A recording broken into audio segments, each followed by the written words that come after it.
Hello and welcome to the third rail. We have a little T5 locomotive of the Württemberg State Railways on the bench today. I think it's a 3312 from Märklin, of course. I've had this model now for a few years and I've not used it so far. I had tested it when I got it. I see there's some problem with the front light, wheels are stuck and it needs a service. Alright, well, that makes a good topic for a video. Let's take the model out of its box. I never service my models straight away because I don't know when I'm going to use them, so I leave that to the time when I prepare to include them in a running session or I need them. So the model came with everything and instructions, that's good. So we'll put the box to the side and have a closer look. So from a cosmetic perspective, everything seems to be there, even the little cover for the chimney. Yeah, everything is in order, there's no paint bridges. Yeah, it's a nice little thing. Now the T5, they were originally Prussian locomotives, and I'm not sure that they were ever in that color. But anyway, I quite like the green livery. From a chassis perspective, everything needs to be there. The pickup shoe might be a bit worn, but not too much. Yeah, and doesn't seem to be anything massively wrong.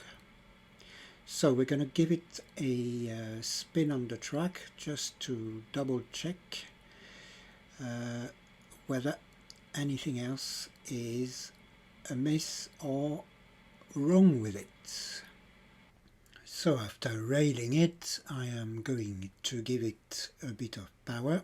We're going to see what noise it makes. Yeah, it's a bit jerky. Yeah, not good at all. Okay, so I think a service is definitely in order, as I had established during the testing, but otherwise I can't see anything massively wrong with it. So let's give the chassis a quick inspection.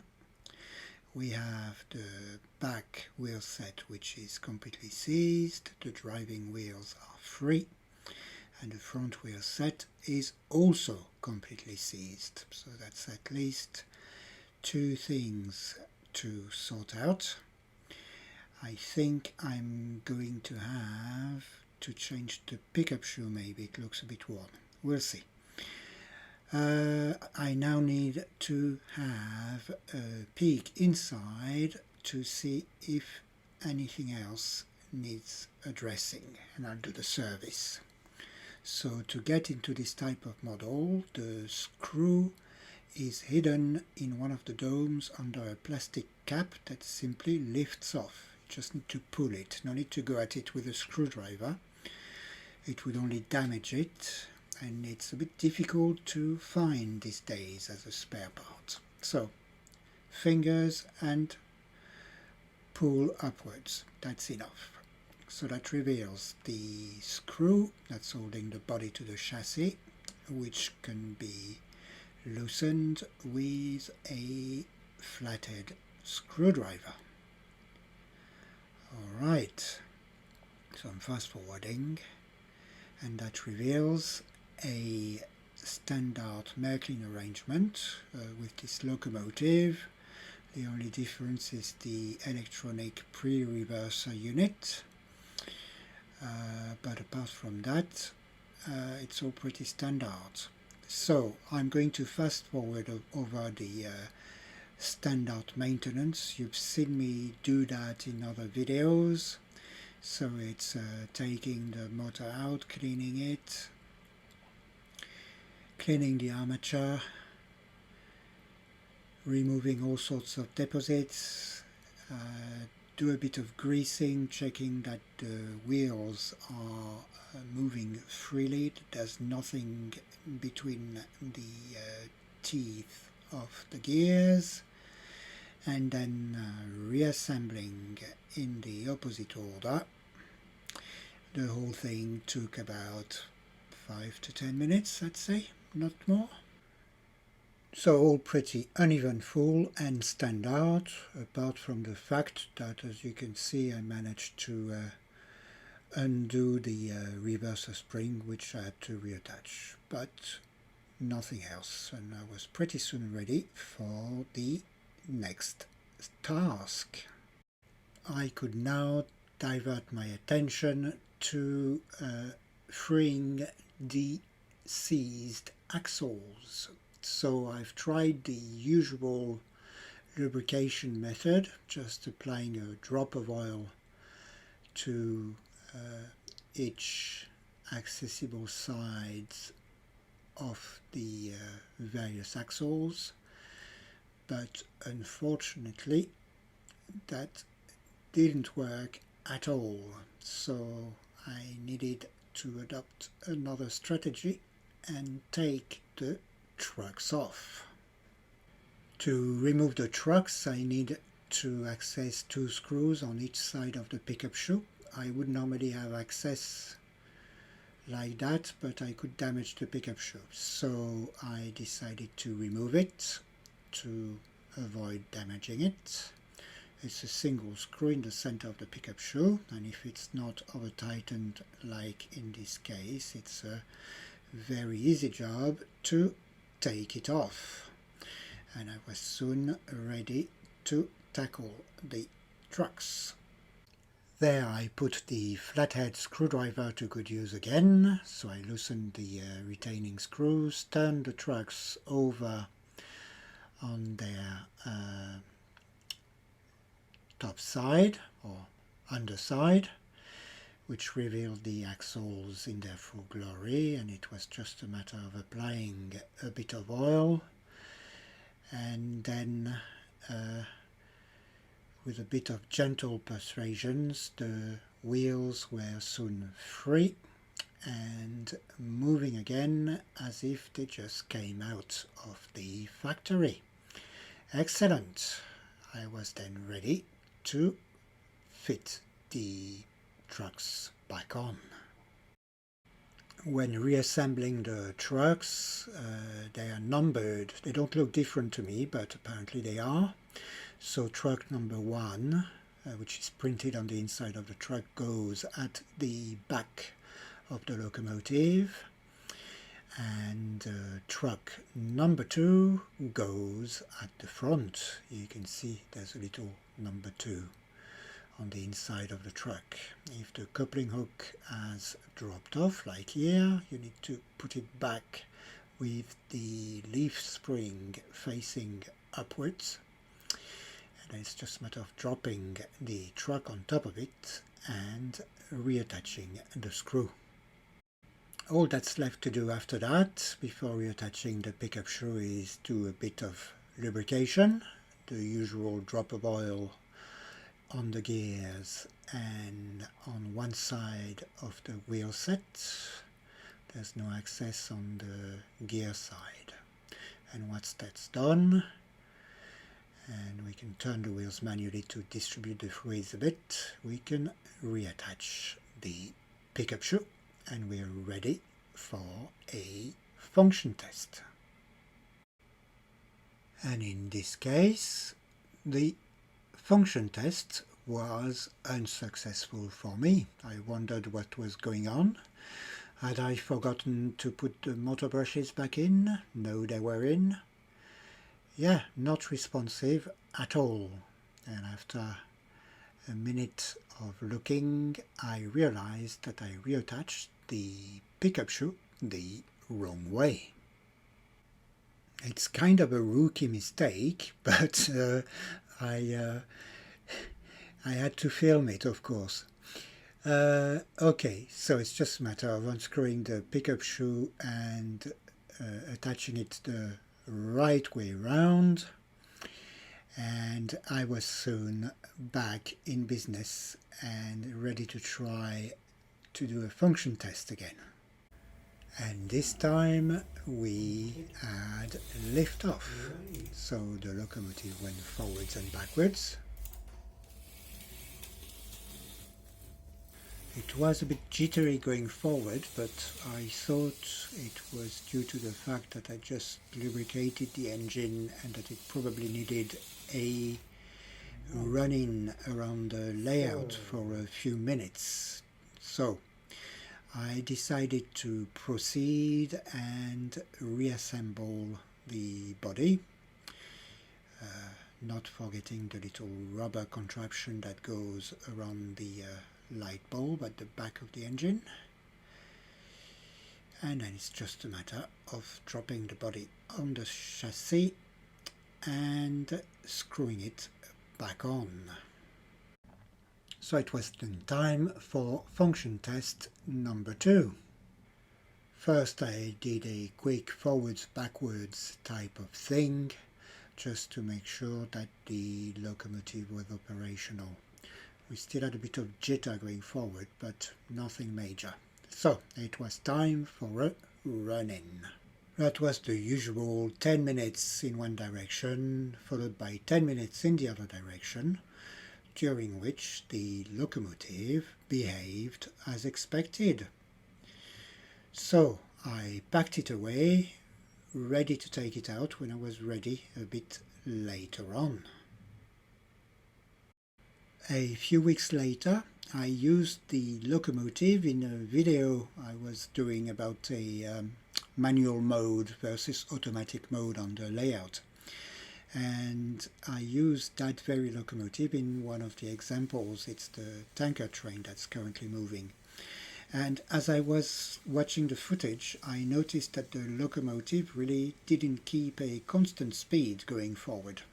So I decided to have another look at it, as I obviously had missed something during the maintenance.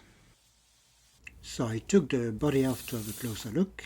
So I can drive backwards and the locomotive behaves properly. The speed is constant. But when I change direction, the locomotive seems to be losing power in short intervals. You see the light flickers, so I think we have a conductivity issue somewhere.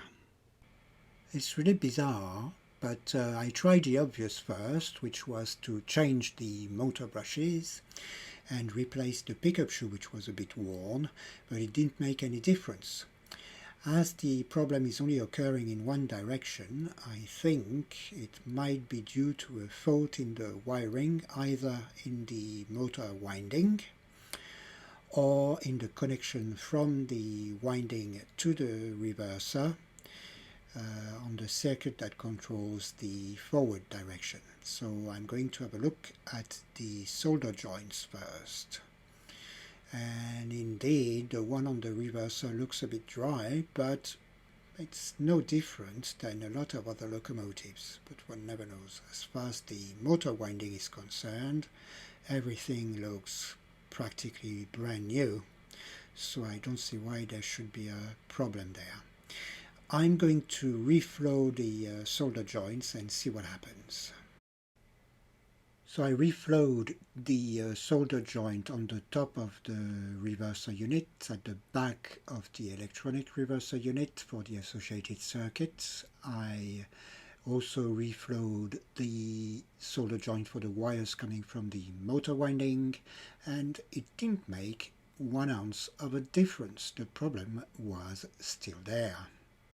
So it looks like I have a puzzle on my hands. It's time to take a step back and have a think. This locomotive is equipped with an electronic pre-reverser unit.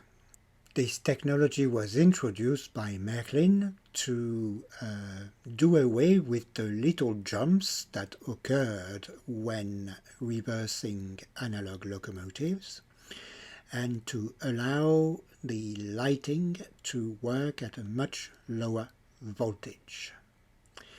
The technology achieves that by converting the AC current from the track into DC current and feeding the various parts inside the locomotive with this current. Using DC in an AC world means that we have to avoid the differences in potential. So to do this, the entire section you see now on screen, that's the motor, the reverser and the lighting, are isolated from the chassis and only connected to ground via a single screw. The path to ground goes through the chassis, then the wheels, and finally the two outer rails. Now DC is much less forgiving than AC as far as connectivity is concerned. So under these circumstances, it is even more important that the wheels are perfectly clean, which they are on this model, and secondly, that there is good conductivity between all wheel sets and the two outer rails at all time. So let's have a look at our model in action again.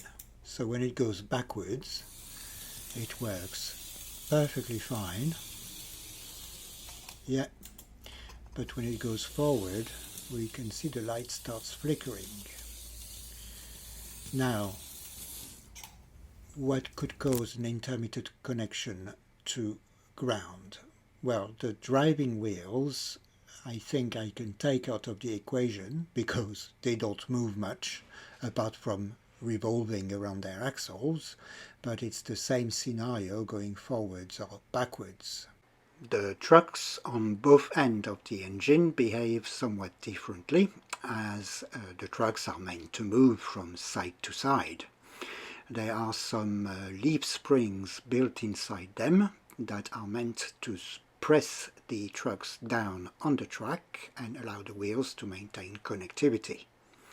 For the back truck, when the engine is going backwards, its proximity to the rear driving wheels, which are equipped with traction tires, probably compensate for a weakness in the spring and the truck is pushed down on the track. Now this is not happening going forward as this truck is pulled, so probably lifted up the track.